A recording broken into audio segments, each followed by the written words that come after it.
America's story is vast and full of incredible events, challenges, and triumphs.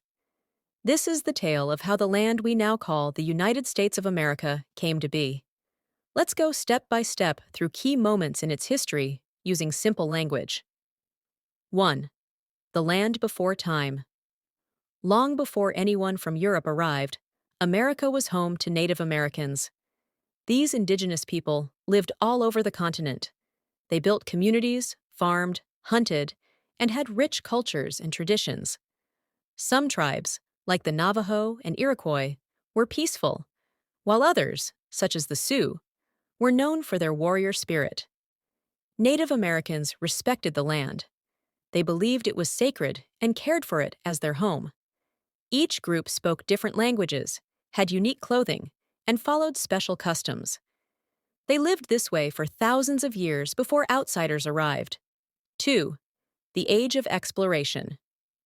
In 1492, Christopher Columbus, an Italian explorer sailing for Spain, arrived in the Americas. Though he thought he had found a new route to India, he had actually landed in the Caribbean.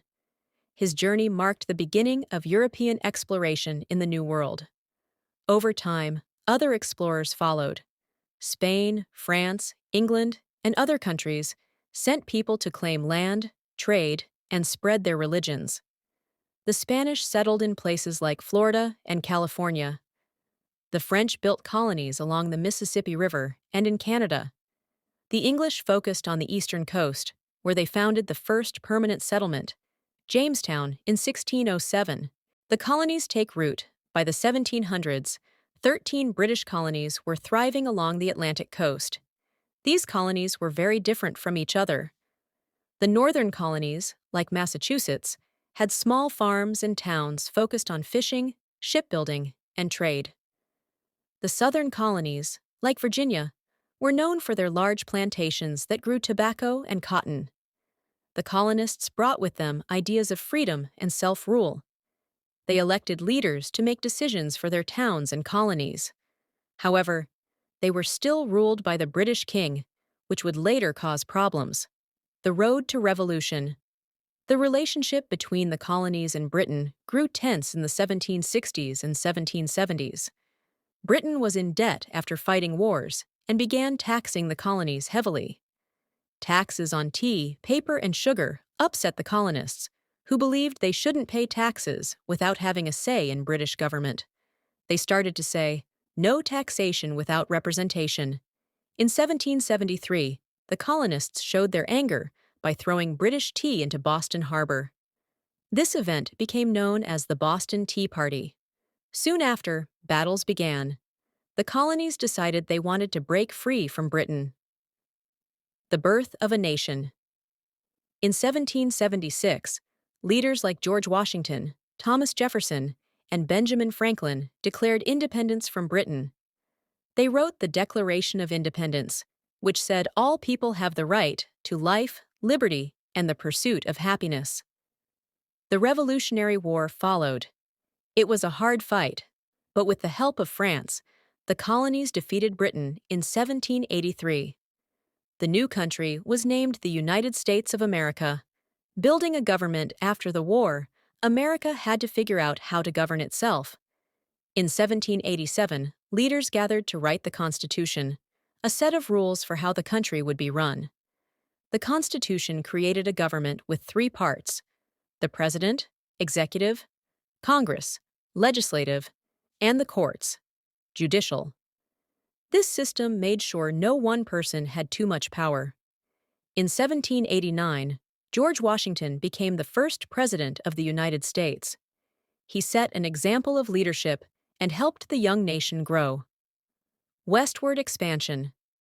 As America grew, it wanted more land. The Louisiana Purchase in 1803 doubled the country's size. Explorers like Lewis and Clark traveled west, mapping the land and meeting Native American tribes. However, this expansion brought conflict. Settlers pushed Native Americans off their land, often through unfair treaties and battles. The infamous Trail of Tears in the 1830s forced thousands of Native Americans to leave their homes. A nation divided by the mid-1800s, America was split over slavery. The northern states wanted to abolish it, while the southern states depended on it for their farms. This disagreement led to the Civil War in 1861. The war was bloody and lasted 4 years. President Abraham Lincoln led the Union, North, to victory over the Confederacy, South. In 1863, Lincoln signed the Emancipation Proclamation, which freed enslaved people in the South. After the war ended, slavery was officially outlawed with the 13th Amendment. The Industrial Revolution after the Civil War, America changed quickly. Factories, railroads, and cities grew during the Industrial Revolution. Millions of immigrants came from Europe and Asia, looking for jobs and a better life. Some worked in factories, while others helped build railroads or farmed in the Midwest. Life in cities was tough. Many people lived in crowded apartments and worked long hours. Despite this, America became a global leader in industry and technology. America on the world stage. In the 20th century, America became more involved in world affairs. It fought in 2 major wars: World War I, 1914 to 1918, and World War II, 1939 to 1945. After helping defeat Nazi Germany and Japan in World War II, the U.S. emerged as a superpower. The second half of the century brought the Cold War with the Soviet Union, where the two nations competed in space, technology, and military power. The civil rights movement of the 1950s and 1960s, led by figures like Martin Luther King Jr., worked to end racial discrimination and ensure equal rights for all.